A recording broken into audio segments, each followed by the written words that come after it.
Hey everyone, welcome to Sidetrack Adventures. This is Steve. Right now we're in the Anza Borrego Desert, and while this place may seem inhospitable, and it wasn't even until the late 1700s that European explorers made it through here, for thousands of years, Native Americans called this home. Well, today we're going to head out into the desert and try to find a place that was once the site of a Kummeyay village. We are starting out today right off State Route 78 at Mine Wash.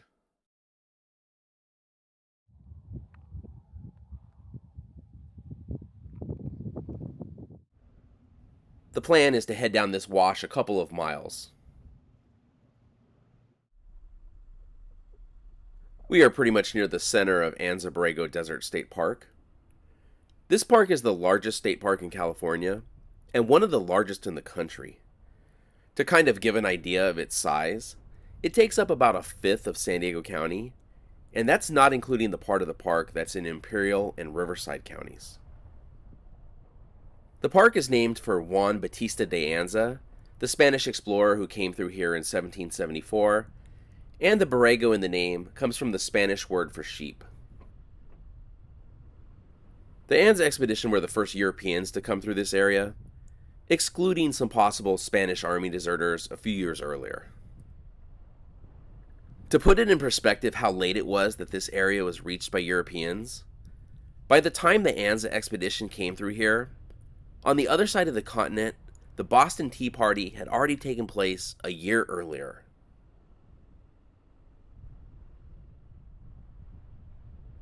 Even after the Anza expedition, this area still didn't see much in the way of non-natives.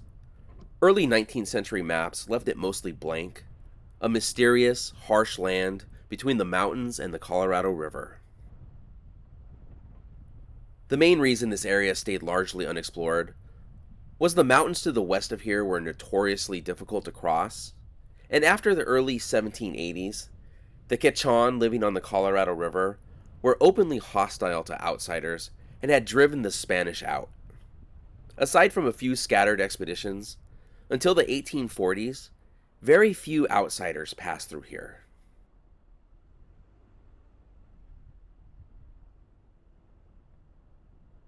As far as natives who lived in the area, we are on the northern edge of Kummeyay territory, and the Kummeyay live to the north.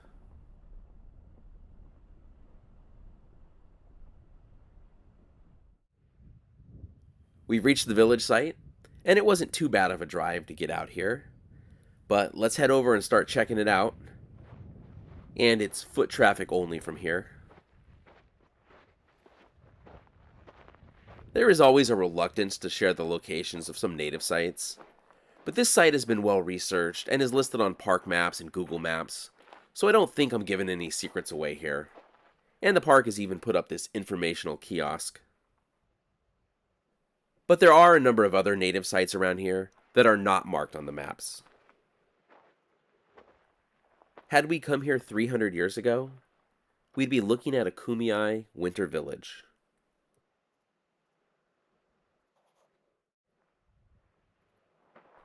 The ancient Kummeyay didn't build permanent structures, so all the evidence they were here is in the rocks. And right here on the very first boulder that we've come across is a metate, where they would grind plants into food.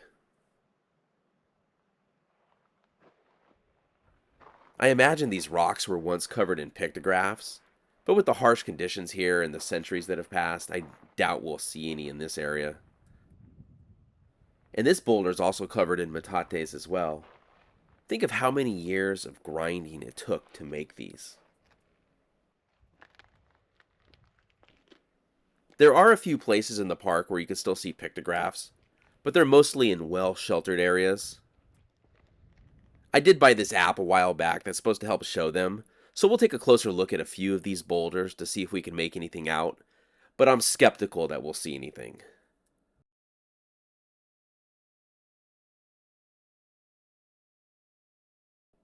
I'm not sure that we're seeing anything man-made here, but those three lines kind of right in the center are a little intriguing.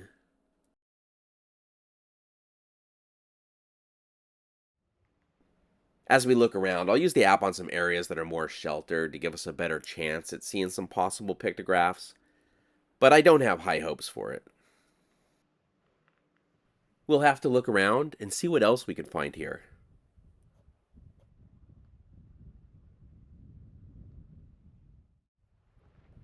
Places like this are kind of a window into ancient life in the desert.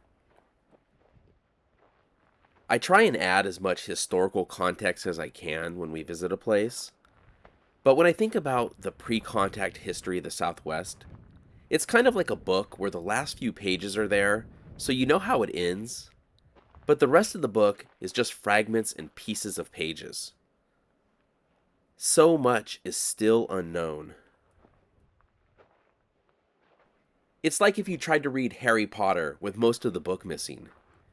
You'd never really know why he hated Darth Vader so much. And here are some more metates. Like I said, nearly every boulder has these on them.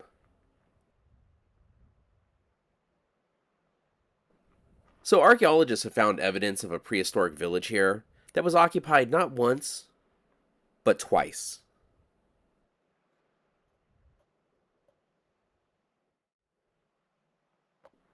This site was first occupied about 1100 years ago, and again around 350 years ago, right as Europeans began to appear in the Southwest. The boulders here make a great natural shelter.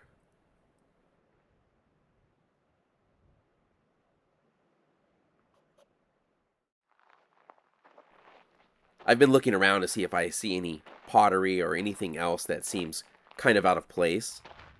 The native peoples of this region were connected through a vast trade network. Artifacts found here include seashells and fish bones from both the Pacific Ocean and the Gulf of California, which are clear signs of long-distance exchange. So while the people living here may have been far from the coast, through their trade networks, they likely began hearing stories of giant ships and strange newcomers arriving by sea. And you have to wonder what they would have thought about that, though it would still be a couple hundred years before those newcomers would reach here.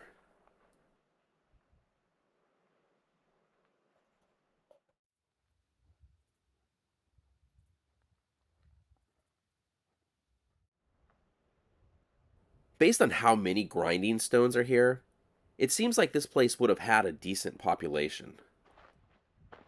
Like I've mentioned, nearly every boulder has them.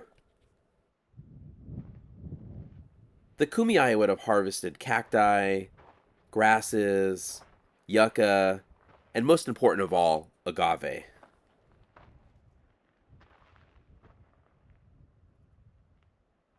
Women and children would have worked these stones, while the men were out hunting and gathering.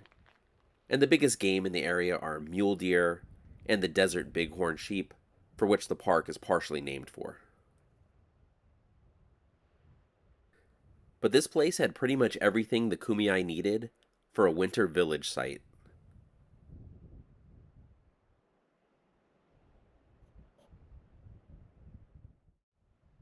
I had mentioned the natives' vast trade network a little earlier, and we might have some evidence of it right here. Looks like we have some obsidian. This would have come from the Salton Sea area, which is about 30 miles away.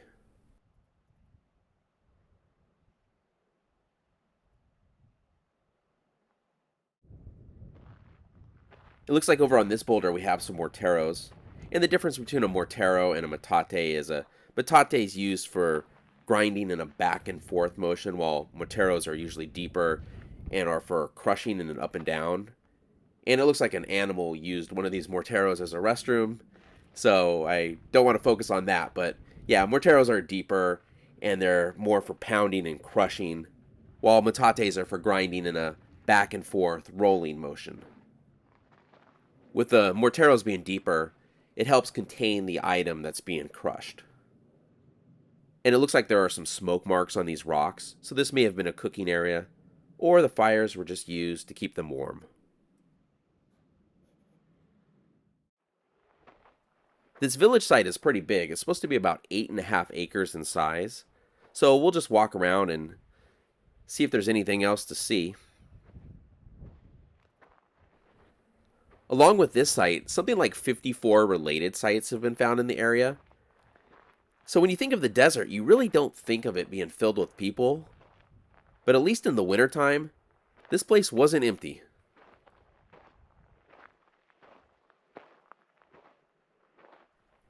While this village site was first settled about 1100 years ago, there's evidence for humans in the Anza Borrego Desert dating back at least 6,000 years. During wetter and drier periods, they would move in and out, and that's likely why this village site was inhabited at two different periods. When the Spanish arrived here in the late 1700s and the mission period began, this entire way of life began to fade. Though this site was likely already abandoned again by then, it was probably last used in the early 1700s.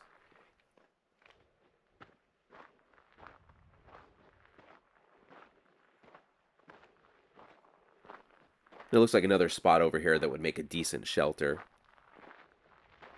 In addition to the boulders, they would have used brush, branches, or woven mats to enclose themselves.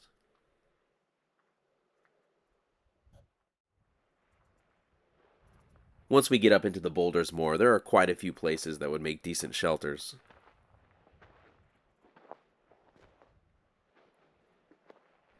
These boulders are also a good place for snakes to hang out, but I haven't seen a snake in years. I'm not expecting to see any today. I know, famous last words and all. And check out this hole in the boulder. I'm pretty sure that is natural, not man-made, but still pretty cool. And there's a great view of the desert from up here.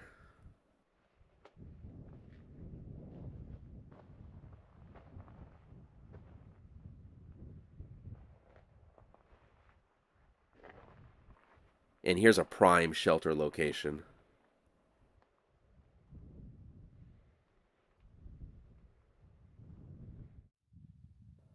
I wanted to take a closer look at that hole in the boulder real quick.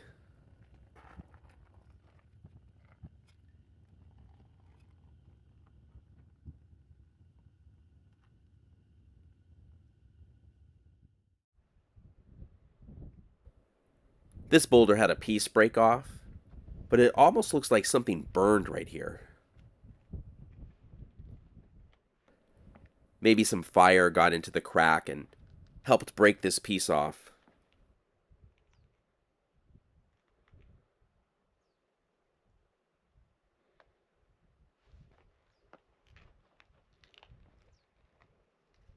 And what a view from here.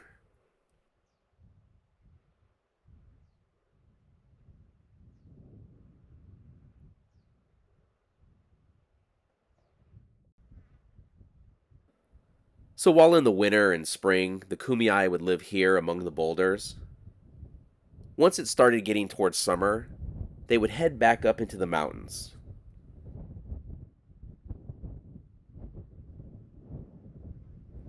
And not these nearby mountains either, the ones behind them.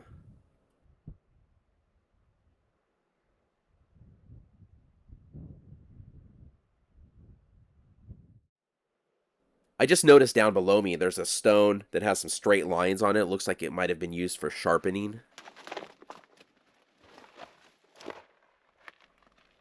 Yeah, it looks like this would have been used for sharpening tools.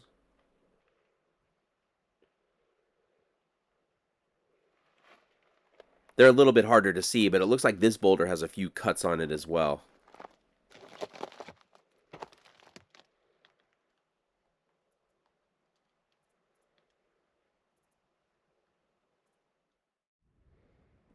This is going to sound a little weird, but I think I found something I've been looking for. I believe this is a yoni-shaped carving, or a symbolic representation of the female genitalia. A lot of times you'll find natural cracks in the rocks that have been smoothed and shaped. No one knows their exact meaning, but most researchers believe they were part of a ritual or spiritual practice connected to fertility or coming of age ceremonies among Kummeyay women. In some places, they're a lot more obvious than this, but this doesn't look completely natural. Look how the rock has been smoothed on both sides of the crack. I think we passed a couple of others along the way, but this is the first one that I've been mostly sure about.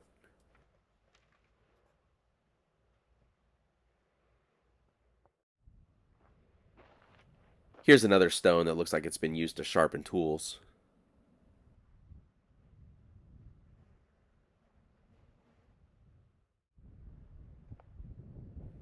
I imagine that large rock at the top of the hill would have been decorated in ancient times, so we'll go take a closer look at it. There is evidence of smoke on it, at least.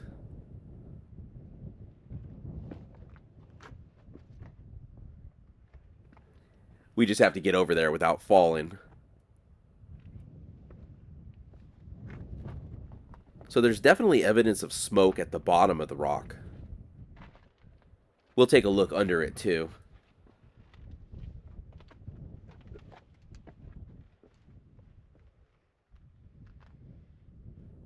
And we can see that black line right there coming up the rock.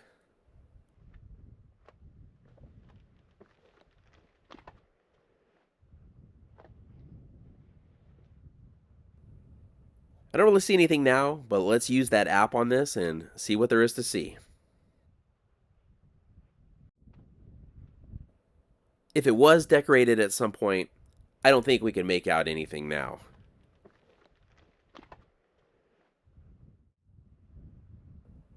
Alright, let's head underneath this thing and take a look around. Hopefully there are no animals up here, but if there are, I've long since scared them off. And this would have made a pretty good shelter here. It's surrounded on all sides.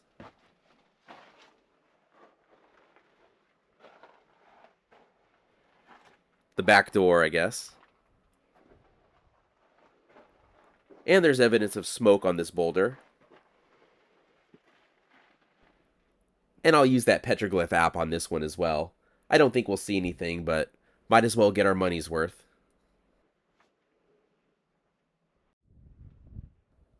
Nothing, but you can definitely see the smoke.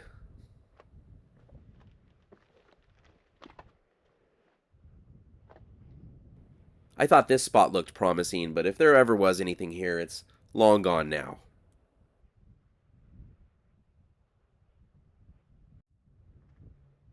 You can see some more evidence of smoke on this boulder.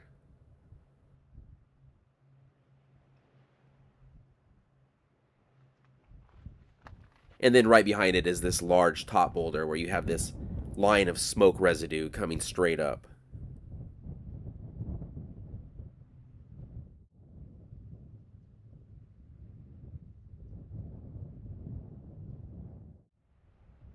I don't think it has anything to do with the Kummeyay or this village site, but this rock looks like Big Bird's head.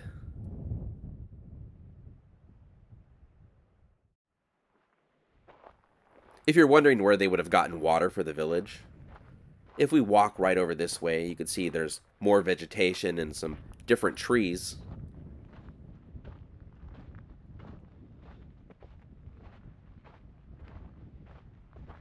I doubt there's any water over here right now, but just based on the vegetation alone, you could tell that water comes through here occasionally. In the winter and spring, there would be a lot of runoff that would come through. There was some rains not that long ago, so there probably was some water through here in the last few weeks.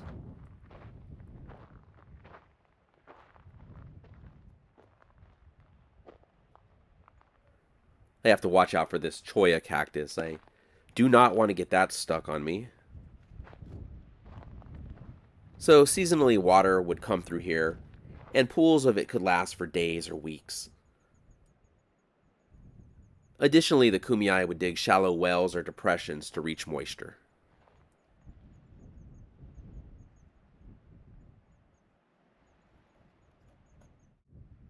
And the time period when they lived here was wetter than it is now. It started to get drier in the 1700s, around the same time this site was abandoned. When you look at this place now, it's amazing to think that 300 years ago, it would have been filled with activity and life. And at night, lit up with fires.